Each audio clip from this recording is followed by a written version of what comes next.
Scans और blood test भी कराने का रहता है। रूटीन ब्लड टेस्ट क्या क्या रहते हैं? नहीं, आपको कुछ डाउट्स है तो आप पूछ सकते हैं। ये कराना जरूरी है या कितने बार कराना है, क्यों कराना है। रूटीन टेस्ट जो रहते हैं, कंप्लीट ब्लड टेस्ट रहता, जो उसमें हीमोग्लोबिन का टेस्ट रहता और आपका प्लेटलेट काउंट कैसा रहता वो रहता, और यूरिन टेस्ट रहते थोड़े। यूरिन टेस्ट में क्या इन्फेक्शन है या शुगर्स है, क्योंकि यूरिन इन्फेक्शन अगर है तो जल्दी से ट्रीट करना पड़ता है, क्योंकि ऑपरेशन होने के भी चांसेस है। और क्या है इम्पोर्टेंट टेस्ट है, थायराइड टेस्ट है। थायराइड टेस्ट जो है वो फर्स्ट ट्राइमेस्टर में ही करा लेना है, क्योंकि जो थायराइड है तो बेबी को भी इफेक्ट होने के चांसेस रहते हैं। तो थायराइड टेस्ट कराना है और ब्लड ग्रुप कराना है। ब्लड ग्रुप किसी का नेगेटिव रहता तो नेगेटिव रहने से भी थोड़ा बेबी को इफेक्ट होने के चांसेस रहते हैं। अगर हस्बैंड पॉजिटिव है या आप नेगेटिव है तो आपको भी इंजेक्शन, दूसरे एंटी इंजेक्शन ऐसे रहता, वो देने का रहता 7 to 8 मंथ में ऐसा। और हाँ, एक ही डोज 7 मंथ के बाद 28 to 32 वीक्स में देने का रहता। अगर नेगेटिव ग्रुप है आप और आपके हस्बैंड अगर पॉजिटिव है वो और एक टेस्ट करने का रहता है, इनडायरेक्ट पूंछ टेस्ट करके अगर नेगेटिव ऐसा है तो देने का रहता है। और उसके अलावा दूसरे टेस्ट भी रहते जैसे मार्कर्स है, वायरल मार्कर्स, HIV टेस्ट है, HBsAg है, और एक दूसरे HCV और STD जैसा VDRL टेस्ट है सिफिलिस का, वो भी कराने का रहता है। और जब आप 6 हफ्ते के रहते प्रेगनेंसी तो आपको एक स्कैन करने का है जो कंपलसरी रहता है 6 वीक्स पे, क्योंकि ना थोड़े लोग बोलते 6 वीक्स पे स्कैन जरूरी नहीं है क्योंकि बेबी को इफेक्ट होता, रेडिएशन होता, ऐसा कुछ भी नहीं रहता। स्कैन कंपलसरी कराना है। फर्स्ट टाइम कब बताना होता है? फर्स्ट टाइम जब भी आपका प्रेगनेंसी टेस्ट पॉजिटिव आ जाता तब आके बताना रहता। 3 मंथ तक नहीं बताना ऐसा बोलते हैं? नहीं, ऐसा कुछ भी नहीं रहता। अगर नहीं बताए तो आपको ब्लीडिंग होने के भी चांसेस रहते। अगर आपको ब्लीडिंग हुआ तो आपको समझ में नहीं आता क्यों हो रहा है ब्लीडिंग, मैं तो पॉजिटिव हूँ, प्रेगनेंसी टेस्ट है, प्रेगनेंसी पॉजिटिव आ गया, ब्लीडिंग क्यों हो रहा। कभी स्कैनिंग हो रही तो कमजोर होते बच्चे ऐसा आपके बच्चेदानी में नहीं रहता, ट्यूब्स में भी रहने के चांसेस रहता। अगर ट्यूब्स में हो गया और ब्लीडिंग ज्यादा हो गई तो आप घर में बैठ नहीं सकते, इमीडिएटली हॉस्पिटल को आना ही चाहिए। इससे बेहतर आपको प्रेगनेंसी टेस्ट पॉजिटिव होने के बाद आप आ सकते, क्योंकि उसमें पता चलता स्कैन के बाद कि आपका प्रेगनेंसी कहाँ है, कितने प्रेगनेंसी है, 1 है या 2 है या एक्टोपिक है, या उसके अलावा कुछ और हार्ट बीट है या नहीं, और उसके अलावा आपको कुछ फाइब्रॉइड्स है या ओवरियन सिस्ट है, वो भी पता चलता। तो ये फर्स्ट ट्राइमेस्टर में स्कैन करना इम्पोर्टेंट है। हार्ट बीट कब शुरू होती है? हार्ट बीट यूजुअली स्कैन में 6 वीक्स में ऐसे शुरू होती है, 5 to 6 वीक्स में ऐसे शुरू होती है। वो साउंड वेव्स से यूज करके करते हैं आपको स्कैन। यूजुअली एक्सरे, CT, ओ मशीन से आपको और बेबी को कमजोरी होने के लिए चांसेस रहता स्कैन में, क्योंकि उसमें रेडिएशन रहता है। अल्ट्रासाउंड मशीन से रेडिएशन नहीं रहता। सो पहले मैडम बोले ना वैसा, मतलब आपको प्रेगनेंसी कंफर्म होने के बाद पहले स्कैन क्यों इम्पोर्टेंट है बोले तो बच्चेदानी में है नहीं है, बाहर किधर भी है देखने के लिए ज्यादा। क्योंकि ना थोड़े लोग क्या करते हैं, प्रेगनेंसी टेस्ट पॉजिटिव आ गया, अगर उनको प्रेगनेंसी नहीं होना है तो बिना स्कैन कराए वो अबॉर्शन भी कर लेते, तो वो बहुत बड़ा जानलेवा रहता। क्योंकि बहुत बार देखी हूँ कि मैं यहाँ आते प्रेगनेंसी नहीं होना, प्रेगनेंसी टेस्ट पॉजिटिव है, मेरे को अबॉर्शन होना है बोल के दवाई ऑन द काउंटर दवाई ले लेते, वो तो बहुत बड़ा जानलेवा है। क्योंकि प्रेगनेंसी एक्टोपिक भी हो सकती है, स्कैन करा के ही आपको दूसरा नेक्स्ट स्टेप करना है।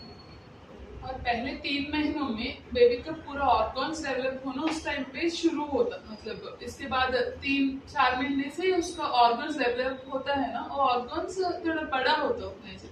तो पहले 3 महीनों में आप जल्दी हॉस्पिटल को आए तो हम फोलिक एसिड टैबलेट शुरू करते। और फोलिक एसिड टैबलेट क्यों इम्पोर्टेंट है बोले तो बेबी का ऑर्गन्स अच्छे से डेवलप होने के लिए हेल्पफुल होता। वो फोलिक एसिड नहीं लिए तो फोलिक एसिड डेफिशिएंसी वैसे कुछ आए तो बेबी को स्पाइनल डिफेक्ट्स और ब्रेन के डिफेक्ट्स आने के लिए चांसेस बेबी का ओकील की हड्डी जो रहती है ना, वहाँ पे की हड्डी कुछ बोलते हैं आप, उसमें एबनॉर्मलिटी होना शुरू हो जाती है बेबी को। अगर फोलिक एसिड तो नॉर्मली प्रेगनेंसी से पहले ही स्टार्ट कर देना है 3 मंथ्स। प्लान करें तो प्रेगनेंसी को फोलिक एसिड लेना शुरू करना, और उसके बाद पहले 3 मंथ्स भी फोलिक एसिड टैबलेट ज्यादा इम्पोर्टेंट है लेना। और एक चीज क्या है बोले तो खाने में क्या खाना, पहले 3 महीनों में ज्यादा ये क्वेश्चन मार्क रहता, क्योंकि ज्यादा उल्टी होता है इस वजह से। अब प्रेग्नेंट है बोल के एक्स्ट्रा खाना वो सब चीज बोलते, वो सब चीज के लिए जरूरत नहीं है। आप प्रेगनेंसी के पहले क्या खा रहे वो चीज ही खाना इम्पोर्टेंट है, इससे ज्यादा कम नहीं खाना, वो चीज कंटिन्यू करना पहले 3 महीनों में। तो कैलोरीज इंक्रीज करने की जरूरत नहीं पड़ता। और क्या खाना बोले तो थोड़ा क्या चीज से, मतलब एक जने को एक चीज की वजह से उल्टी होना शुरू होता है, एक जने को एक चीज उल्टी नहीं होता। सो आपके बॉडी को क्या बेटर फील होता और चीज खाने में कोशिश करना, और ज्यादा एक ही बार नहीं खाना, थोड़ा थोड़ा खाना है। ओके, और रात में भी सोने के एटलीस्ट 2 घंटे पहले खाना। प्रेगनेंसी में तो बिल्कुल फास्टिंग नहीं करना है। अभी रमजान आ रहा है तो अभी मैं आपको स्ट्रेस कर रही हूँ कि फास्टिंग जरूरी नहीं है प्रेगनेंसी में।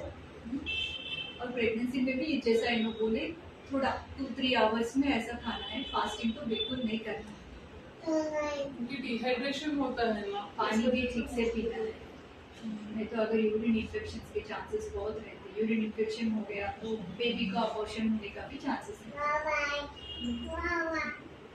और एक्सरसाइज, बहुत सारे लोग पूछते हैं एक्सरसाइजेस करना है फर्स्ट पहले 3 मंथ्स में 6 मंथ्स में, तो एक्सरसाइज कर सकते, मगर आप थोड़ा विगरस एक्सरसाइज नहीं करना, जस्ट लाइट वॉकिंग है, लाइट एक्सरसाइज कर सकते हैं।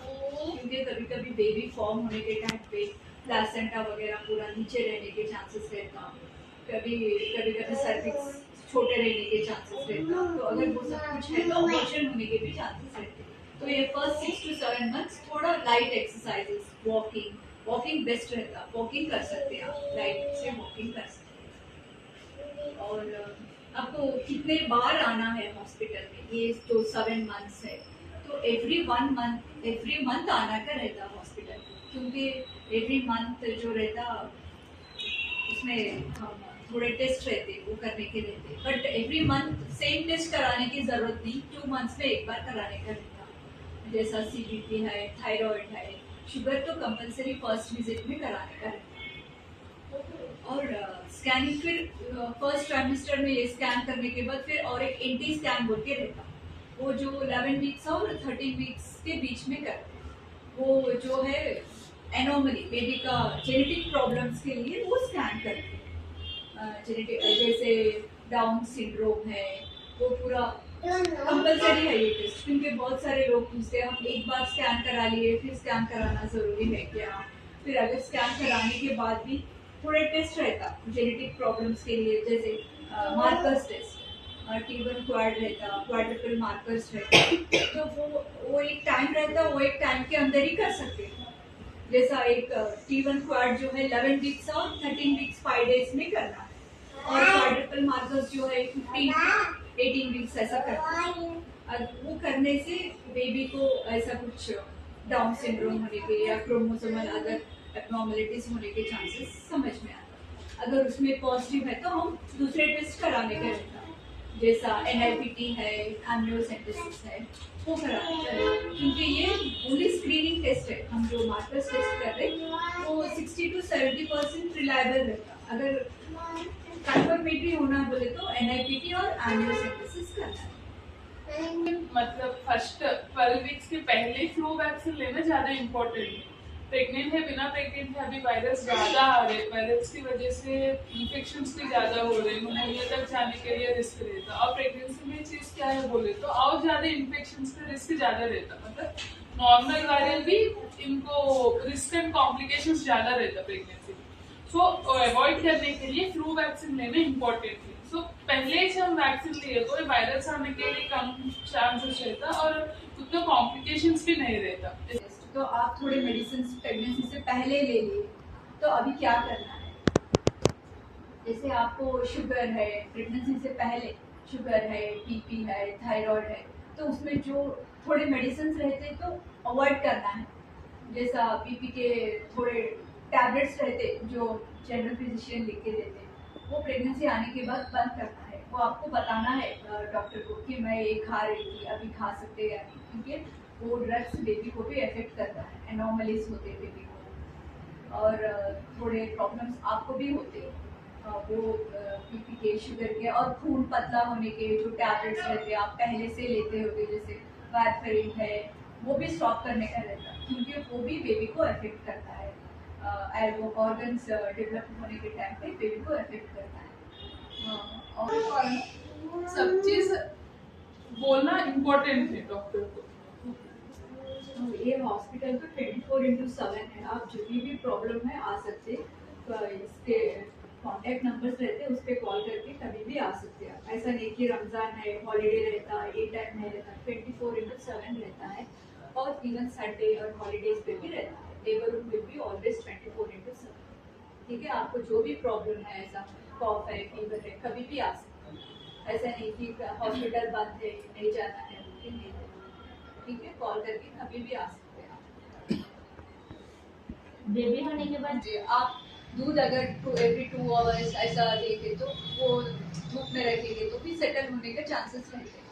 बट इट डिपेंड्स कितना है, लेवल कितना है बिलिरुबिन का, या उनको फोटोथेरेपी ज़रूरत है, या और कुछ ज़्यादा दूसरे इंजेक्शन ज़रूरत है, वो बाद में ही मालूम है।